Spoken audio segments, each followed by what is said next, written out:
Don't give up, you gon' be on. Don't give up, don't give up, give up. Don't give up, you gon' be on. Don't give up, don't. Greetings, Redheads. Thank you for joining me in another episode of your favorite show, the one, the only Red's View. I'm your gracious host, Jay Red, and I have a very, very, very special guest with me today. I'm very excited about interviewing this gentleman. He goes by the name of Nittoli. What is happening, man? What's up, man? Thanks for having me, bro.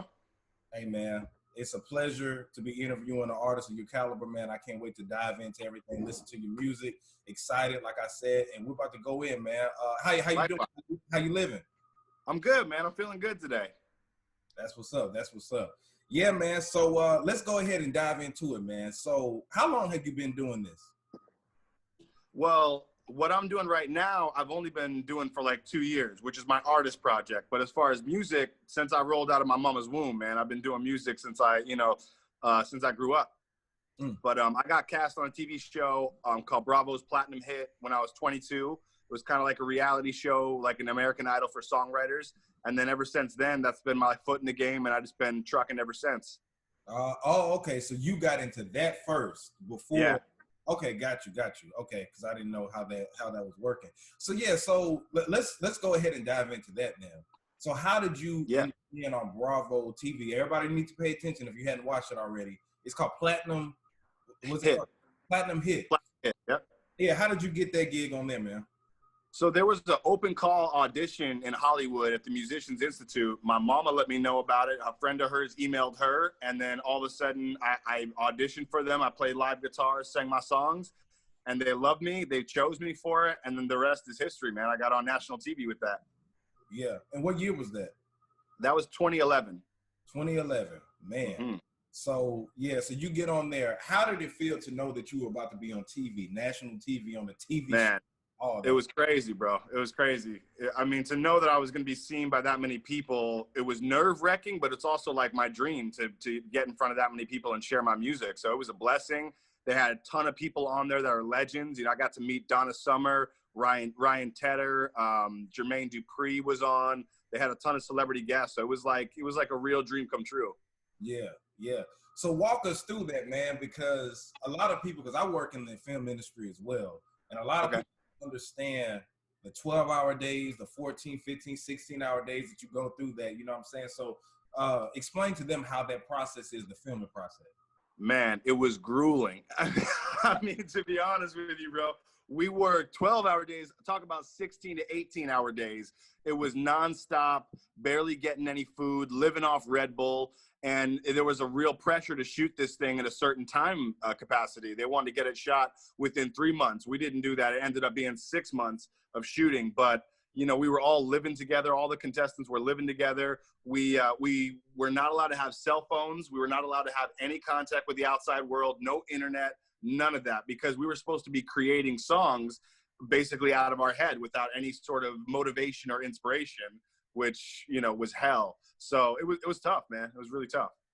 That's crazy, man. Because like I said, I work in the industry, and that's a lot that goes on. But you know what I'm saying? People see the glitz and glamour on the TV screen, but they don't understand the process and do this take again. You know what I'm saying? Yeah. Here, like stay longer, all that other stuff. So yeah, 16 hours. Those who want to get into this entertainment industry is going to take that. So yeah, man. So, all right. So let's dive into before that. Where are you from? I'm from Garfield, New Jersey. I graduated Patterson, New Jersey. My whole family's from Jersey, man. We're Italians that kind of had a dream and moved from New Jersey to Hollywood. So my mom wanted to be an actress. She put us all in the back seat when she was in her 20s and drove far away from New Jersey to a far off land called Hollywood, and started pursuing her acting career. And I just followed in her footsteps as far as wanting to be in the entertainment field. Yeah. So you grew up around that. See, like something important you said is your mother was a part of that. So how was it like seeing her do auditions and, you know, chase her dreams and doing that? How was that like? It was inspiring, man, because I mean, she was my mom at the end of the day. So it's like, there's a part of me that wanted to be like her. And she was very inspired. You know, she really wanted to make it. And she didn't exactly make it to be a Hollywood star, but she did, you know, get in some movies and produce a film. And, you know, she's done a lot of stuff. So it was like, to see her win was the biggest motivation, the biggest inspiration ever. I mean, she got on a TV show called Married with Children, and she brought all of us to go sit and watch her go act with all these famous actors that we knew. So for me, it was kind of like tapping into the fact that it's possible. If you work hard enough, you will get somewhere in this town. Right, right. And a lot of people's parents aren't that involved. Like, you know, a lot of times artists will tell you that, you know, people were telling them not to do it, or they were disencouraged from doing it, but you actually had somebody there that was the woodwork. So it was almost in your DNA to actually chase it. Yeah. I mean, my grandparents are songwriters. They wrote a song for Frank Sinatra back in their day. So for me, they've always been pushing towards me doing the artist thing and doing the songwriting thing and, you know, taking steps in the family business, so to speak. Yeah, definitely. Yeah. What's up, man? So let's talk about your music, because your music is very, very interesting to me. I can't really, it's hip hop, but I get so much from it. Like, you know what I'm saying? Right. Specifically on that song, Wonder Why. Wonder Why is a socially conscious song. But yes, sir. When you first hear it, like the melodies and stuff, like the instrumental sounds like alternative. You know what I'm saying? So what would you describe your music as? I mean, at the end of the day, I'm a multi-genre artist. So what I'm trying to do is I'm really trying to merge different genres of music together. At the end of the day, I'm a rapper. It's hip hop for the most part. But if I can grab people who don't really listen to hip hop by singing on the hook, and then all of a sudden I'm rapping on the verse, that's what I'm trying to do. My main goal is to bring people together and bring different cultures together, different ethnicities together. So I sound like a rock act on the hook and then rap on the verse, or vice versa. But I'm really trying to just bring everybody together. That's the end goal. And that's what fucked me up, because, you know, I wonder why. Like, it's catchy as shit, you know what I'm saying? But then, because it sounds like something that you would hear on Top 40. But then when you started rapping, you rap about socially conscious shit. And I was like, goodness, you know what I'm saying? Like, especially your delivery, as far as your presentation, how you look.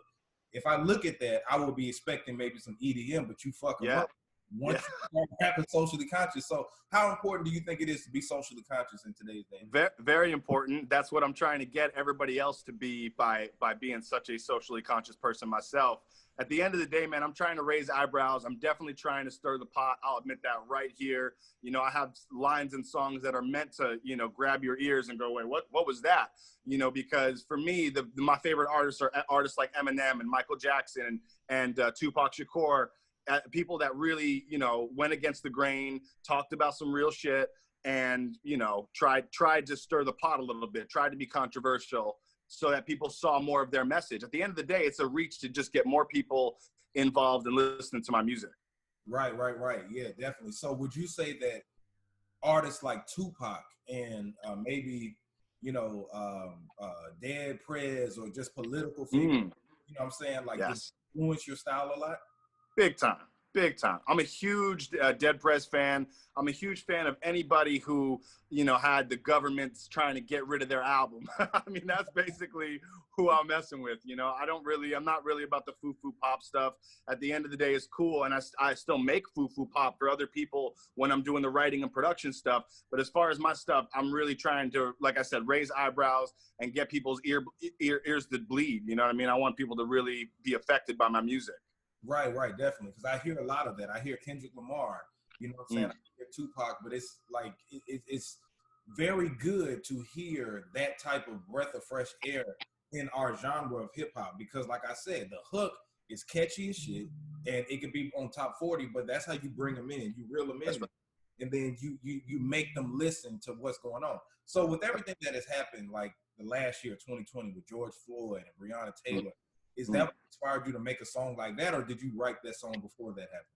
I mean, at the end of the day, race is a huge topic in my music. You know, I didn't need the George Floyd or Breonna Taylor thing to inspire me to talk about that. I've always been talking about that. Like I mentioned, I'm a huge Tupac Shakur fan, and I'm a fan of revolutionists. You know, I'm a fan of people who are revolutionaries and really want to change, you know, the social tide and what's going on. At the end of the day, you know, I can't really type or post some of the stuff that I really am thinking, but I can sing about it. I can rap about it. And that's one of the reasons why I chose to do hip hop music. and rap, because if you listen to a pop song, it's like they're not going to be able to say as many words as a Kendrick Lamar song or an Eminem song. And so I have so much space to talk about what I'm really feeling and what's really going on in our culture right now. That's a big part of why I'm in the hip hop game, man. Absolutely, absolutely, man. Like I said, I support it so much because, thank you.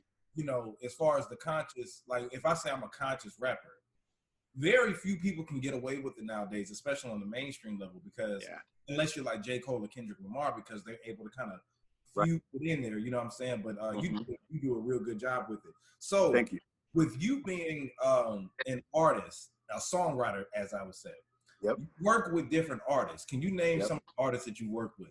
Yeah, man, I work with Snoop Dogg. That's one of the biggest ones I work with. French Montana, YG, Neon Hitch, Sam Bruno, Zendaya. The list kind of goes on and on, man. I've worked with a ton of pop acts, EDM artists like Fabian Mazur, etc.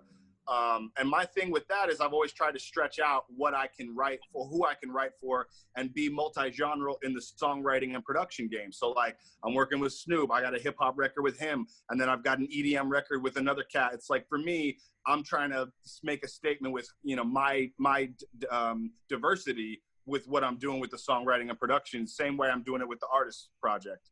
Definitely. What song did you write with Snoop?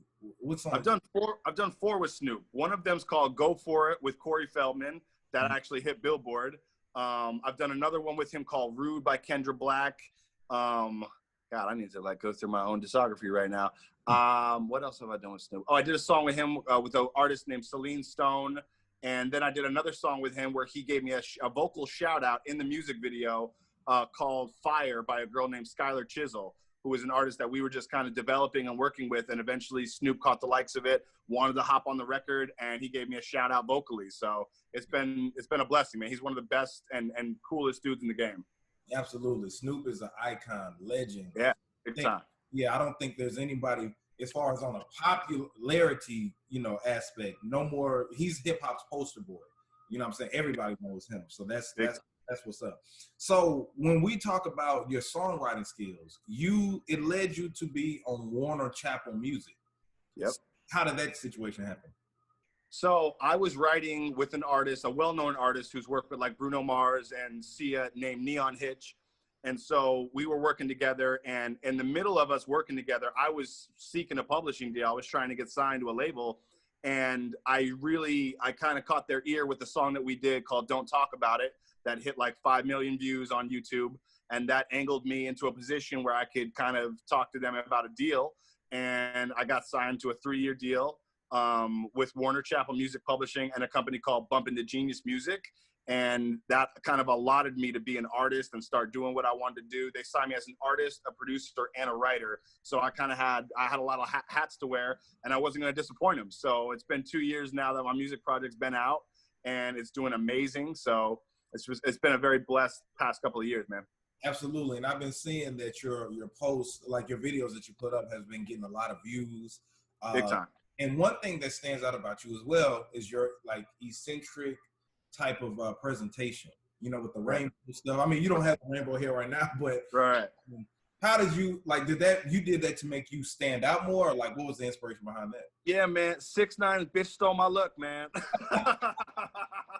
I gotta be honest, man. Like, I've been rocking the colors and the rainbow colors and the rainbow kind of like atmospheric galaxy kind of vibe since I was like a youngin', dude. Since I was like 5, 6, I've always known what I like. I've always rocked with like bright colors and stuff. And then 6ix9ine came out with the rainbow and the unicorn, and I was like, am I gonna let that deter me from who I am, or am I just gonna be who I've always been? And you see the answer, man. I'm just gonna be me. So that's real. That's really who I am. Yeah, definitely. And I think that can, like I said earlier, like it makes you stand out from everybody else, and it brings them in because you don't really know what to think. But then, like me, I'm looking like, what the fuck? And then I see, and I'm like, God damn, like, you wonder why. Like, I keep talking about Wonder Why because that's a dope song. Thank you. And it was another song that I saw, Original, isn't that what it is? Yeah. Yeah, and I like that one, the whole concept of the video. Who does your videos? So it's a combination of my girlfriend and I. She pretty much helps me shoot the videos, and then I do all the editing and all the special effects and stuff in Final Cut Pro, and we just a 2-person team, and we're killing it right now, man. Definitely. How important do you think it is to be, you know, the person, because you know, the thing is, as artists, I'm an artist myself, and Right. when I write, I always think about the concept of video because I'm a video writer. How important it is, do you think, to where you're in charge of your video? You know what I'm saying, and in charge of the scene and all that other stuff. Like, how do you think? Yeah, I think it's very important, man, because as much as I am signed to a major label and stuff, I will be the first one to say that major labels are the first person to tell you to do something different and be like what everybody else is doing so that they can market off of it. At the end of the day, you got to realize that you're a commodity. You're something that they're trying to sell. So if you know 6ix9ine is selling well, they're going to tell you to dress like 6ix9ine. If 2 Chainz is selling well, they're going to tell you to dress like 2 Chainz. So for me, it was really important to get signed to a label and people that kind of understood me and knew that I was going to do my own thing, and also just do my own thing because I'm in control of it. You know, I'm choosing what the videos are about and what my message is at the end of the day, for the most part. And, you know, there's nobody really disrupting that. And that's freeing as an artist. You know, you don't really want to have shackles on you as an artist. You want to be creative and just do your own thing. So it's a very important part of it. Yeah, definitely. So as far as the creative process and writing, what inspires you every day to write, to be, because a lot of people can write music, right? But not everybody can write for others. Like, how is that process for you? Like, what inspires you to do it? Yeah, man, it's difficult because I do work with so many different artists and they're in different genres, and something I might have wrote for Snoop is not really going to go down with, you know, say an EDM or pop artist like Sam Bruno or Neon Hitch. So for me, I kind of got to a place where I was like, don't ever write a lyric that you're embarrassed to say in front of your friends. If you could say it out loud in front of a group of your boys while you're all drinking some beers, then it's a cool lyric.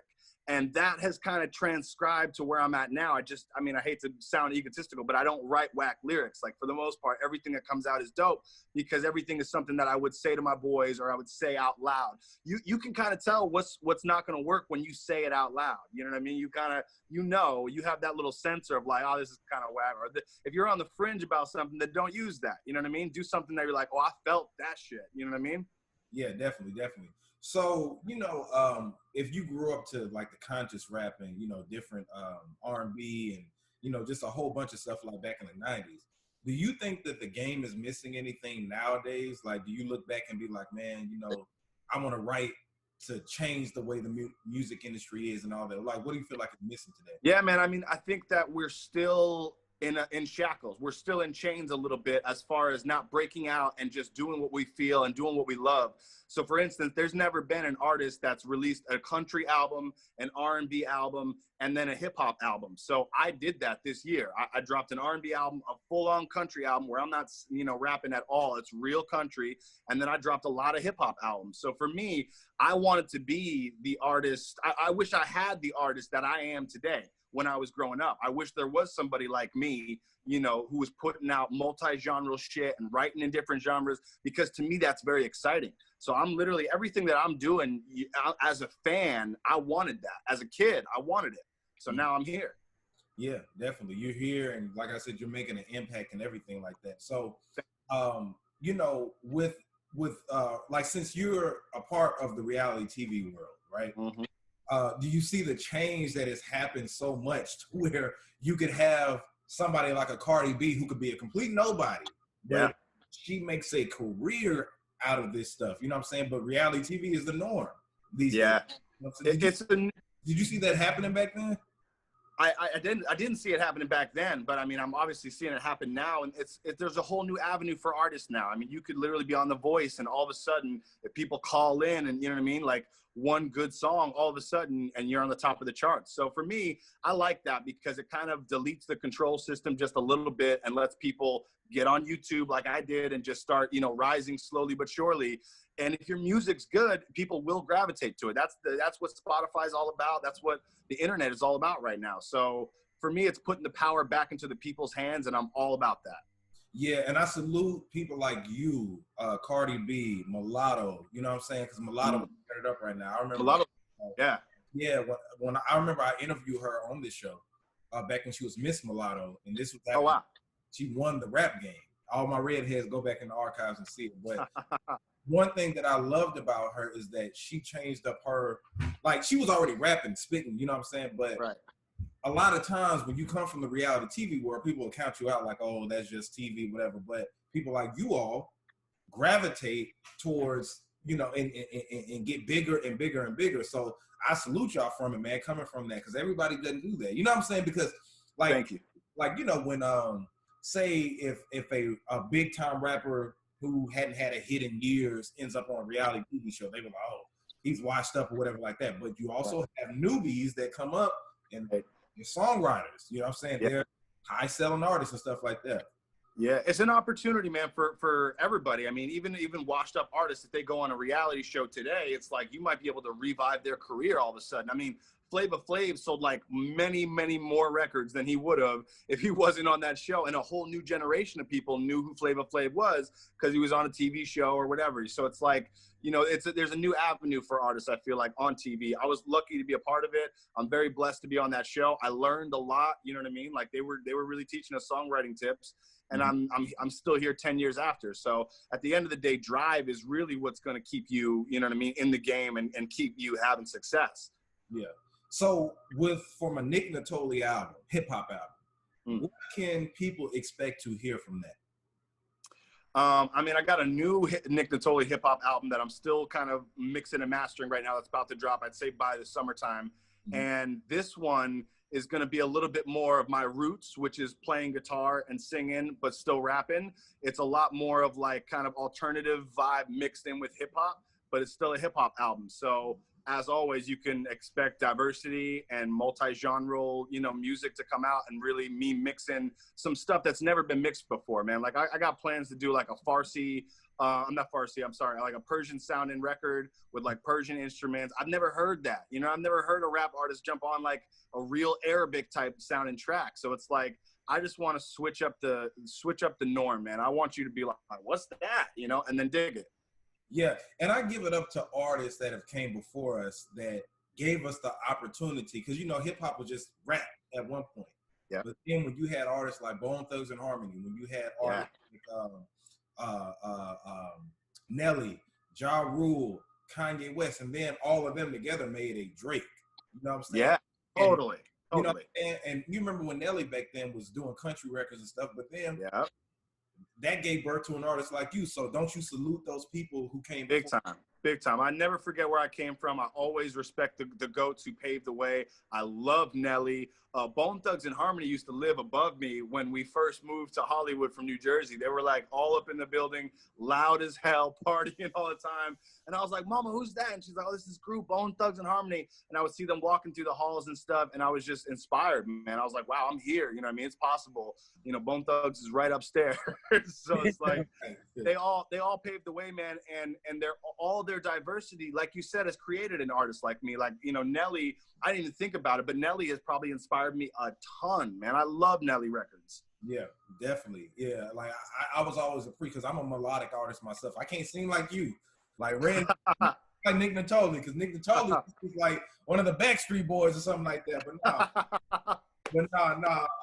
But no, like I just appreciate that, you know what I'm saying, to where you can hear, like, because when a Bone Thug record came out back then, I when I bought the albums, I knew that I was going to get R&B, hip hop, all packaged into one. You know what I'm saying? Yeah. And when I hear your music, it kind of resembles that. Like I could hear that hook, and I could think pop, you know what I'm saying, alternative, but then I hear some real shit. You know what I'm saying? Yeah, like I'm kind of going after, like, you know, cookie cutter, you know, little girls that are listening to bubblegum pop and listening to Justin Bieber and stuff, and trying to pull them into my music and teach them a little bit about hip hop. Also teach them to be socially conscious. It's kind of like a trick, man. You know, it's like, once I got you, bitch. You know, you know what I mean? Like, you figured it out, man. And like I said, I support it. I applaud it so much. Thank you, man. Thank you. I appreciate that. We need artists like that who are out here that have a platform to actually do that. Because I was going through the YouTube comments, and everybody was like, man, this song is so good, whatever like that. But an artist like me, because I try to do that too, you know what I'm saying? Blend in the consciousness will make you be able to ride to it. You know what I'm saying? Exactly. Dope. That's dope. So your ultimate goal, what is your ultimate goal with music that you feel like? I mean, I feel like I'm kind of running blind right now, just trying to smash like every box I can and just break out of every box that they try to put me into, man. Like there's no real goal. I'm kind of like the Joker in The Dark Knight, where he's like, I don't have any plans. I just do things. You know what I mean? Like at the end of the day, to win a Grammy, to work with some of my favorite artists, those are all platforms and goals that I would love to be able to stand upon. But for me, I love what I'm doing. And I get self-gratification and self-satisfaction every day when I make a new video, when I put a new song out. So I'm already kind of getting what I set out for. Everything else is just icing on the cake, man. Definitely. Are there any artists, past or present, that you would like to work with? I mean, past, I would say Michael Jackson, Eminem. I'm sorry, Tupac Shakur. Today would probably be Eminem because I grew up on him. He inspired me to rap. You know what I mean? I'll be the first one to say that. Bone Thugs and Harmony, which I could just give you a little bit of a hint, is somewhat in the works right now. So that might be coming soon. And yeah, man, I mean, working with my favorite artists would be a dream come true, but I'm also like a featured artist. If you listen to my music, man, it's like, I don't really need somebody to come on and sing the hook and sound different than I rap, because that's what I do. So yeah, definitely. Hey, Redheads, J Red might have to do a track with Nick Nittoli, man. We got to get on. Man, I'm not opposed to it. Let's do it, man. We got to do some I Wonder Why, man. I really want people. That's song I love, man. So y'all need to go check that out. Give everybody your YouTube channel. Yeah, everything is Nick Nittoli, NickNittoli. You can find me on Instagram, YouTube, Twitter, Facebook, the works, man. I'm everywhere. Yeah, definitely, man. Like I said, y'all need to go just check out his videos, check out his music. This brother has a lot going on. Thank you so much. Yeah, definitely. So, as far as the COVID stuff right now, is it like hurting to not be able to be on stage and share your music with everybody? Big time.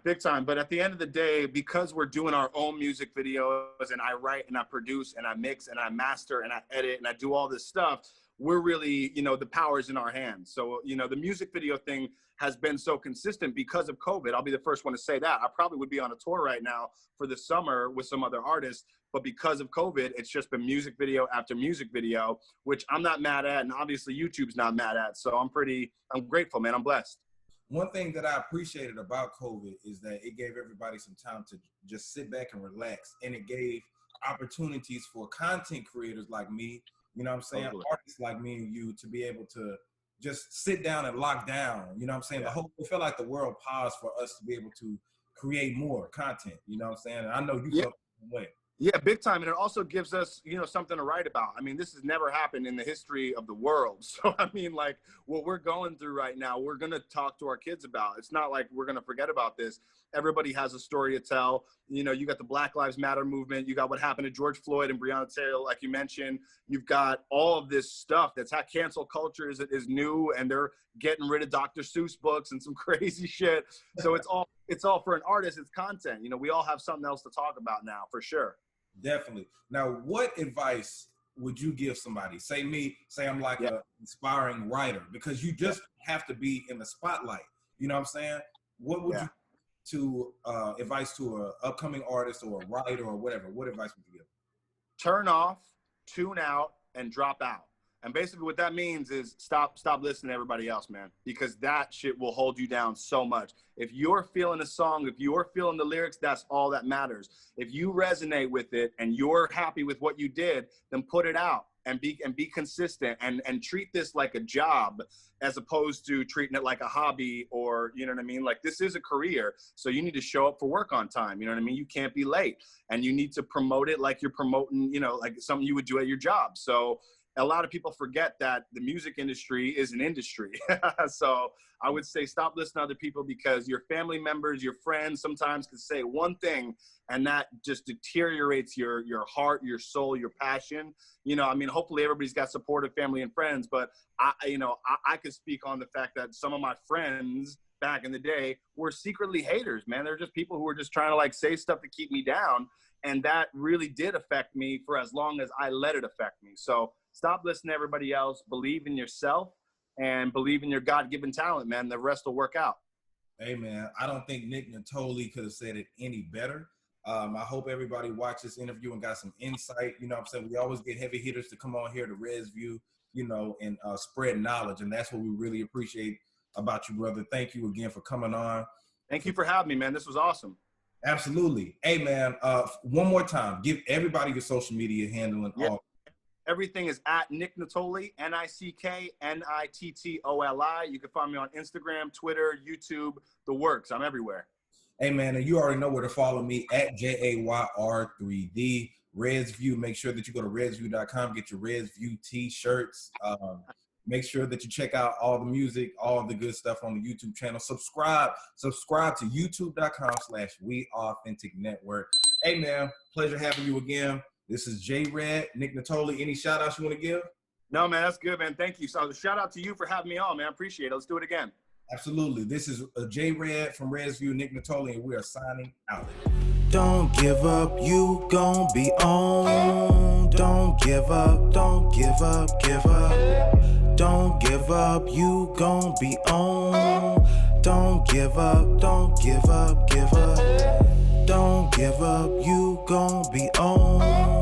Don't give up, don't give up, give up. Don't give up, you gon' be on. Don't give up, give up, give up.